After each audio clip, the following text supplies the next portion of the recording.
अयोध्या में 1990 में जो गोली कांड हुआ था, आप उसमें शामिल थे। इस समय राम मंदिर का प्राण प्रतिष्ठा होने वाला है 22 जनवरी को, क्या कुछ कहेंगे इस बारे में? जो प्राण प्रतिष्ठा हो रही है हम लोगों के लिए गर्व की बात है। हजारों कार सेवक उसमें शहीद हुए और इसके पहले भी लाखों लोग मारे गए हैं। प्रभु श्री राम के मंदिर के लिए सभी ने अपने प्राणों को खोया है। हजारों लोग घायल हुए। तो हम लोगों को तो गर्व का महसूस हो रहा है कि हमारे सामने ही यह जो है मंदिर बन कर के तैयार हो गया। आज प्रभु श्री राम वहाँ विराजेंगे तो बड़े गर्व की बात है। और जो भारतीय जनता पार्टी की सरकार है, जो कल्याण सिंह की सरकार थी, उनके चलते बाबरी ढांचे का विध्वंस हुआ। आज मोदी जी की सरकार है। इसके नाते श्री राम जन्मभूमि पर मंदिर बन रहा है, उसकी प्राण प्रतिष्ठा हो रही है। आज तक किसी भी सरकार ने हम हिंदू समाज के लिए इस प्रकार का कोई भी प्रयास नहीं किया। मैं सरकार के प्रयास को भी धन्यवाद देता हूँ। और जो वर्तमान में जिनकी आशाएं लगी हैं, उन सभी को भी, जिनके प्रयासों से ये निर्माण कार्य हुआ और प्राण प्रतिष्ठा हो रही, सबको साधुवाद देता। 1990 में आप गए थे, तो आपका उसमें उम्र क्या होगा? मेरी उम्र उस समय 22 वर्ष की थी। तो उस आंदोलन में आप कैसे कूद पड़े? आंदोलन में चूँकि मैं राष्ट्रीय स्वयंसेवक संघ का बाल स्वयंसेवक था और शुरू से ही हमारी जो दादी थी और उनको रामचरितमानस, सुख सागर इत्यादि जितनी भी सब धार्मिक पुस्तकें हैं वो सब हम लोगों को सुनाया करती थी। और मेरे पिताजी भी राष्ट्रवादी व्यक्ति हैं, तो हमारे परिवार का पूरा माहौल ही इस तरह का था। और मैं संघ से भी बिलोंग करता था। इस नाते हम लोग जो है, जो अपने देश के ऊपर एक कलंक था, बाबर का जो ढांचा था, हमारे तीन ही आराध्य देव हैं, तीनों को मुस्लिम आक्रांताओं के द्वारा गिरा दिया गया था और उस पर मस्जिद तामीर की गई थी। इस नाते हम लोगों के मन में हमेशा ये खून मेरा उबाल करता था कि भाई इस कलंक को हटाना है। इस नाते हम लोग जो है वहाँ गए। आप उस समय वहाँ मौजूद थे, किस दौर से गुजरे हैं, कुछ बारे में बताएंगे उसके? मैं राम जन्मभूमि आंदोलन का चरम चल रहा था और यहाँ से हम पैदल घर से निकले। बिहार के कुछ कारसेवक आ गए थे, 155 लोग, उनको नेतृत्व करने का हमको जिम्मा दिया गया और मैं उनका नेतृत्व करते हुए नदियों के माध्यम से नाव के द्वारा पार करते हुए और हम लोग सरजू नदी तक पहुंच गए। 24 तारीख को हम लोग यहाँ से निकले थे और 29 की रात को सरजू के किनारे हम लोग पहुंच गए। वहाँ एक गांव है धिरौली बाबू, उसी गांव के पास से हम लोग जो है सरजू नदी को पार किए थे। नावें सब डुबो दी गई थी, लेकिन कारसेवक वहाँ बढ़े तो नावों को खींच करके नदी में से बाहर निकाला गया और उसको पलट करके फिर सीधा किया गया। उसमें जो है नदी हम लोग 11 बजे रात को पार किए। तो रात भर पैदल चलते हुए अयोध्या के किनारे बंधे पर पहुँच गए। सुबह जब हुई तो लाखों कारसेवक उस माझे में से, हम लोगों जैसे बहुत से कारसेवक गए थे, सब निकले और अयोध्या की तरफ हम लोग दौड़ पड़े। दौड़ करके हम लोग सही समय से मणिराम छावनी, जिसको छोटी छावनी कहा जाता था, वहाँ पहुँच गए। सिंघल जी के नेतृत्व में हम लोगों का जत्था निकल गया। आगे आगे सिंघल जी, पीछे पीछे हम लोग।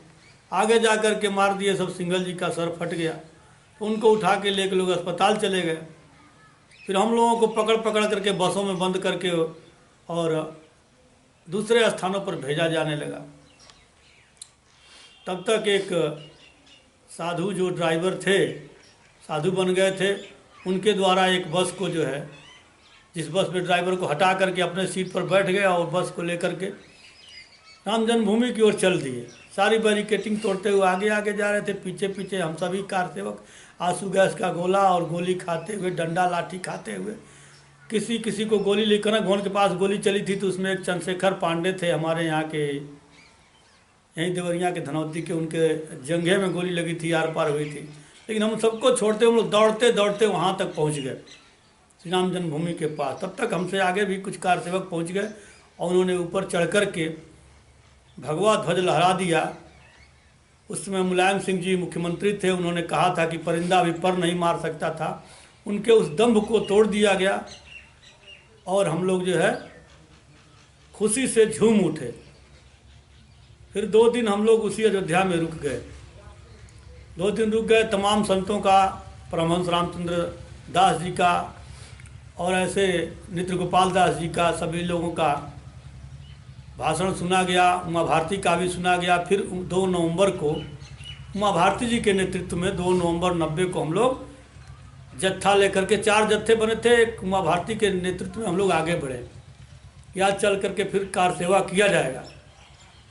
आगे बढ़े तो हनुमानगढ़ी के पहले ही हमारे जत्थे को रोक लिया गया, और रोक लिया गया तो हम लोग बैठ करके वहीं राम नाम संकीर्तन करने लगे, श्री राम जय जय राम का जाप करने लगे। तब तक सीआरपी के लोगों ने उमा भारती को ज़बरदस्ती पकड़ करके हटा दिया, खींच करके ले गए। और उसके बाद तत्काल आंसू गैस का गोला छूटने लगा और गोलियां चलने लगी, कार सेवक हताहत होने लगे। उस समय पूरे भारत से कार सेवक आए थे, उड़ीसा के, राजस्थान के, आंध्रा के, ये सभी कार सेवक वहाँ घिर गए। पंजाब के तो 3 हमारे साथ ही गए थे, हम 7 लोग गए थे। वहाँ जो है गोलियां चलने लगी। अब गोली चलने लगी तो उसमें कार सेवक मरने लगे। तो हम लोग जो साहसी लोग थे, अगली पंक्ति में जा करके कार सेवकों को दौड़ करके और उठा करके लाते थे। और फिर लाल कोठी के पास एक गली है, उस गली के मुहाने तक हम लोग ले जा करके दूसरे कार सेवकों को सौंप देते थे, और वहाँ से वो कार सेवक लेके जाते थे। तो लाल कोठी के पीछे एक मैदान है, उस मैदान में ले जा करके जो जीवित रहता था उसको अस्पताल ले जाते थे, जो मर गया होता था उसको सुला देते थे। मैं 4 कार सेवकों को ले आया, 5वें को उठा रहा था, मेरे सामने एक कोठारी बंदूक को भी गोली लगी थी, बहुत से लोगों को गोली लगी और रक्त से रंजित हो गई थी पूरी सड़क। यहाँ तक कि हम लोग जब लाश उठाते थे और लेके भागते तो फिसल के गिर भी जाते थे। लेकिन हिम्मत थी हम लोगों के पास, हम लोगों ने सोचा कि भाई पुलिस वाले उठा ले जा रहे हैं तो इससे अच्छा है हम ही लोग ले चलें। तो हिम्मत के बल पर हम लोग गए और कार सेवकों को ले आए। एक कार सेवक, 5वें कार सेवक को जब मैं उठा रहा था तब तक हमको भी गोली यहाँ हमारे जबड़े पर यहाँ लगी, और मैं उस कार सेवक से कह रहा था कि जय श्री राम बोलो रा, और यहाँ से गोली हमारा जो है जबड़ा तोड़ते हुए बाहर निकल के गिर गई, मैं भी गिर पड़ा। राम नाम की महिमा इतनी है कि यहाँ गोली लगी और मेरा मुंह खुल गया, मैं गिर पड़ा, लेकिन मेरी चेतना लुप्त नहीं हुई। फिर मैं उठा और वहाँ से दौड़ करके, और जो दूसरे कार सेवक थे पीछे से जा कर के एक उड़ीसा के कार सेवक का कॉलर मैंने पकड़ लिया। तो पीछे घूम करके देखा तो कहा कि इसको भी तो गोली लग गई, तो हमको भी उठा लिए सब।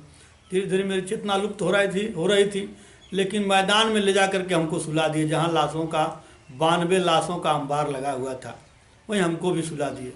और वो कार सेवक कहा कि तो 93वां मर गया, लेकिन तब तक एक कार सेवक की दृष्टि में पड़ा कि नहीं यह जीवित है, और वो दौड़ करके आया, मेरे मुंह में मुंह लगा करके मुझको ऑक्सीजन दिया और फिर कहा इसको जल्दी से ले चलो अस्पताल। तो 4 कार सेवक हमको अस्पताल, श्री राम अस्पताल लेके पहुँचे। वहाँ पहुँचने के बाद डॉक्टर ने हमारा दवा किया और बताते हैं कार सेवक कि आपके मुंह में रुई ठूंस दिया गया और आपके मुंह के ऊपर जो है बर्फ़ की सिल्ली रख दी गई। लेकिन वहाँ से हमको ले जाने वाला साधन नहीं था, कोई व्यवस्था नहीं थी। संजोग से ईश्वर की महिमा, एक पत्रकार तब तक आए, उन्होंने कहा कि नहीं मैं इस कार सेवक को ले जाऊंगा। वो अपनी गाड़ी में हमको उठा करके लदवाए और लेकर के श्री राम अस्पताल आए। हमारे साथ जो कार सेवक थे उन्होंने हमारा साथ नहीं छोड़ा।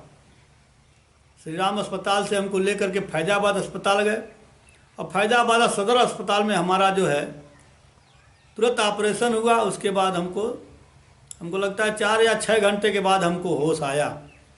होश आया तो उन कारसेवकों ने बताया कि तुम यहाँ बेहोश हो गए थे, उसके बाद से जो है। मैंने कहा कहाँ से मैं यहाँ आ गया, तो उन्होंने बताया कि यह घटना घटी। उसके बाद जो है हमने देखा कि हमारे बगल में एक कारसेवक थे जिसको मैंने बचाया था, वो उड़ीसा का था, संग्राम महापात्रा। उसको चौथे दिन होश आया तो उसने देख करके इशारे से कहा कि देखो इन्हीं के नाते मेरी जान बची है। 5 गोली उसके पेट में लगी थी, भयानक नरसंहार हुआ। लेकिन आज जब उन बलिदानों का श्रेय मिल रहा है, हमारे सपने साकार हो रहे हैं, और 500 वर्षों की जो गुलामी थी, जो जन जन में व्याप्त हमारे भगवान राम, उनकी प्राण प्रतिष्ठा होने जा रही है, हमारे लिए बहुत ही गर्व की बात है। जान की बाजी लगाकर आपने लड़ाई लड़ा, क्या आपको वहाँ से निमंत्रण आया है? नहीं, निमंत्रण तो अभी तक नहीं आया। क्या लगता है आप वहाँ जाएंगे? जाने का मन तो है ही है, लेकिन बिना बुलाए जाना भी उचित नहीं है। वहाँ जाएंगे और जिस कार्य को हमने किया है, मैं आपको बताना चाहता हूँ कि जो 6 दिसंबर 92 की घटना को, उस घटना में मैं अगर नहीं गया होता और मेरे साथी नहीं गए होते तो वह गुंबद जो ढांचा जो है, बाबरी ढांचा टूटा ही नहीं होता। मैं पहला ऐसा व्यक्ति हूँ जिसने गर्भगृह में किसी हथियार से कार सेवा की है। और उस समय का इंडिया टुडे की पत्रिका उठा करके आप देखेंगे तो उत्तर वाले गुंबद पर मैं अकेला व्यक्ति हूँ जो गैंती लेकर के उस गुंबद को तोड़ रहा है। मैं पहला विश्व का व्यक्ति हूँ जिसने किसी हथियार से गर्भगृह में कार सेवा की है। और ऐसे लोगों को न बुलाया जाना, हमारे सामने जो लोग गोलियां खाए, जो गिर गए, ये अच्छी बात नहीं है। दुख होता है आपको? दुख इस बात का तो जरूर है, हमें यही नहीं, हमारे साथ जितने कार सेवक घायल हुए हैं उनकी सबकी लिस्ट है, फैजाबाद अस्पताल से लिस्ट मंगाई जाए, या हर जिले पर जो संगठन है, आरएसएस है, विश्व हिंदू परिषद है, भारतीय जनता पार्टी है, जिन्होंने बजरंग दल है, जिन्होंने भाग लिया था उसमें, तो उनके द्वारा मांगा जाए, वो सभी लोग मिल जाएंगे। जो आज जीवित हैं उनको तो कम से कम बुलाया जाए, इतना ही आपसे कहना। यह जो प्राण प्रतिष्ठा का कार्यक्रम है 22 जनवरी को, इसको लेकर तमाम चर्चाएं हो रही हैं। कुछ लोग ये भी कह रहे हैं कि अभी मंदिर का कार्य पूरा नहीं हुआ, ऐसे में प्राण प्रतिष्ठा नहीं होनी चाहिए, क्या कहेंगे आप? नहीं, ऐसी बात नहीं, प्राण प्रतिष्ठा होनी चाहिए, क्योंकि प्राण प्रतिष्ठा का मुहूर्त होता है। और आज हमारी सरकार है, लोकतंत्र का क्या ठिकाना कि आगे आने वाले समय में सरकार ही न रहे तो कांग्रेस की सरकार आएगी तो क्या फिर मंदिर बन पाएगा? वहीं रोक दिया जाएगा। उनके जो नेता हैं कहते हैं कि हम मंदिर की जगह मस्जिद बनवाएंगे, ये कितनी घृष्टता की बात है। इस नाते जरूरी है कि इसी तारीख में जो है वहाँ प्राण प्रतिष्ठा हो जानी चाहिए। आपका परिचय? मैं महेश मठ त्रिपाठी, और मेरा परिचय है रुद्रपुर तहसील के महेशपुर गांव के। हम रहने वाले हैं देवरिया जिले के।